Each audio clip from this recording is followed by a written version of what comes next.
Hello, beautiful beings. Welcome back to my channel. So, you guys know I love Hooponopono. I love it so much that I'm certified. I'm working on something else now, but I wanted to talk about what happens after you do Hooponopono. So, let's do a little bit of reviewing again about what Hooponopono is. So Hooponopono is a Hawaiian forgiveness cleansing prayer mantra. It works on the basis of taking full responsibility for everything in your life, everything and everyone, because the universe is inside of you. So anything that happens in your 3D reality is happening because you have data or memories that support it, right? So when you clean on yourself and you ask divinity to help you get rid of these memories, of these limiting beliefs, and you transmute them, it changes within you, and then it changes within the other person and everyone else, because we all have data. So let me tell you a little story, and I am searching so hard to find this research. I read this years ago. Someone posted it on Facebook years ago, and I wish I would have saved it. That has always stuck in my mind. And I can't find the freaking research now. But anyway, it was about this journalist that went to, I think it was the Amazon. They went to the Amazons because they had heard that there was a tribe of people there that lived up to hundreds and hundreds and hundreds of years. And he wanted to go and learn more about how these people were able to live to 200, 300 years old. And when he got there, it was like a huge discovery to him, because people would die of 300 years old, and they would just, the way that they would die, they would just cease to exist. So they would just go to sleep and not wake up the next day. Meaning there were no diseases. Nobody died because of a disease. Diseases there didn't exist. And the more that he studied as to what do you mean, I said, because you guys are in the Amazon and the diseases don't reach here. It was because, sorry, my eye is itching. People didn't have diseases there because the word disease was not part of their vocabulary. It's like so simple, it's stupid. They didn't have diseases there because the word disease didn't exist in their vocabulary. And because they didn't know that this word existed, they didn't have this belief. And because they didn't have this belief, it didn't exist for them. That's crazy. That just further proves that we live in a belief-based universe. So anything that you hold beliefs about, negative or positive, will manifest for you. As simple as that. Okay? So, and if you guys have heard about that research, send it to me, please. I can't find it. Anyway, so Hooponopono transmutes the energy of these memories, this data, or these limiting beliefs. Transmuting it, think about it as if you're washing the energy. You're cleaning the energy. Well, divinity is cleaning it for you. You're cleaning the energy. You're turning it from negative to just pure divinity energy. Think about it as pure white energy. Right? So when you do a big cleaning, let's say, for example, on a subject, When I work with people and I have them work on Hooponopono, I tell them to be aware of how they feel after they do the cleaning. Why? Because Hooponopono is such a powerful mantra that when you start to clean on a subject, think about it as if you're cleaning in layers, right? You're cleaning in layers, but you don't know how deep the problem goes. So if you clean the top layer, the bottom layer is still there. And what happens is that as you clean, if you don't continue to clean, some shit, or how I call it, detoxing symptoms can come forward.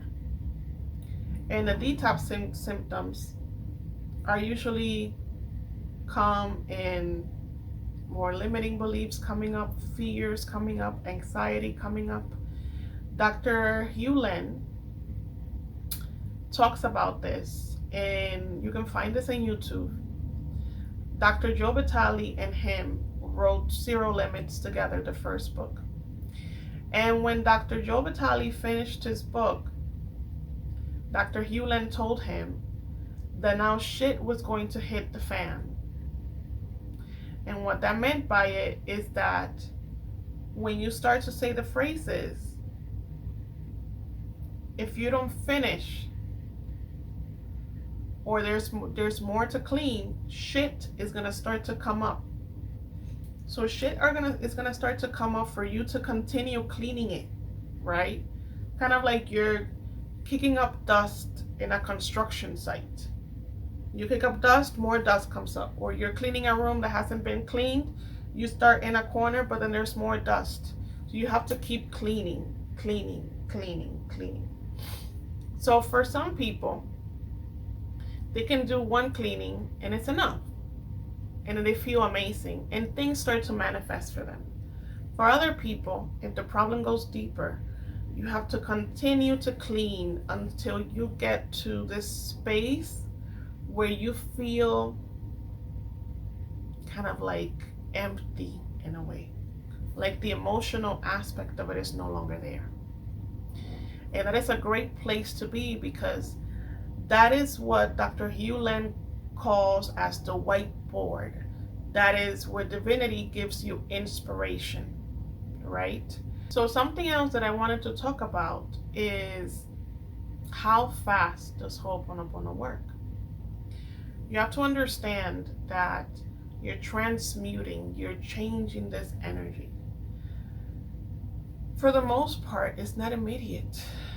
It's not immediate. The changes in your 3D might not be immediate because it's transmuting from within you and everything else. So it might take some time. The basis of Hooponopono is that you're doing it not specifically to change out there. You're changing it.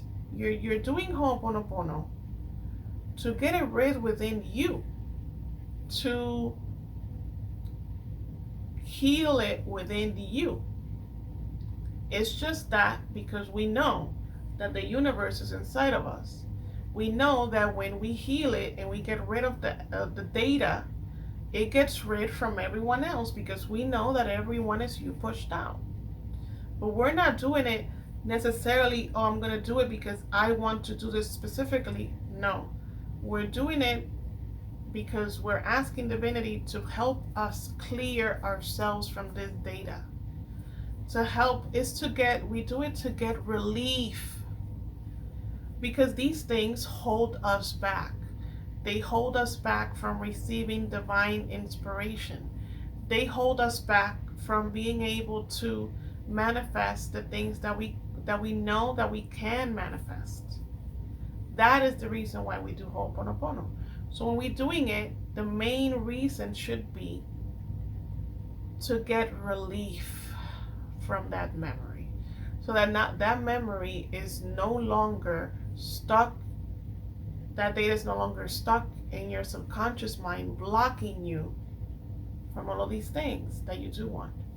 Kind of like, simple put, when you're doing a new affirmation or you create a new story about your person and you're trying to get the new story down, but every time you read the new story, you get this anger, or you're like, I don't believe that shit. Or you're trying to get this new story, and you get hit with all of the old story. So it's kind of like the new and the old are fighting, right? New and the old are fighting. And usually when you go consciously about it, the old usually wins, because the old comes from the subconscious mind and is older. It's been there for longer. So what you're doing with Hooponopono is you're cleaning it. You're cleaning it, right? So that the new story can just come in without any opposition and get rooted into the subconscious mind without so much opposition. But it's a process. It doesn't work automatically. Do the work, do the Hooponopono, look for that relief, and continue to do your self-love, and at the same time, your self-love and your self-concept.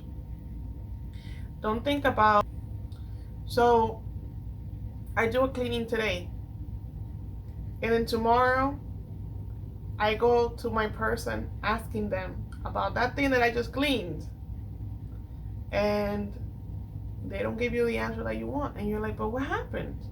I just cleaned on this. Why didn't it work? No. Give it time. And usually you wouldn't, for a good practice, you wouldn't go to person and ask, right? You would just live in the end and then just let him come through with that new whatever it was that you cleaned about. And that's how it works. I hope that made sense. Let me know if you have any questions. Let me know if you want to see any other videos from me. As a reminder, I do offer coaching. I love to work with people, specifically with people that have had trauma, just because that's one of my backgrounds. Like, I come from healing a lot of childhood trauma, and I would love to work with you. My information is in the description box below. And until next time, bye.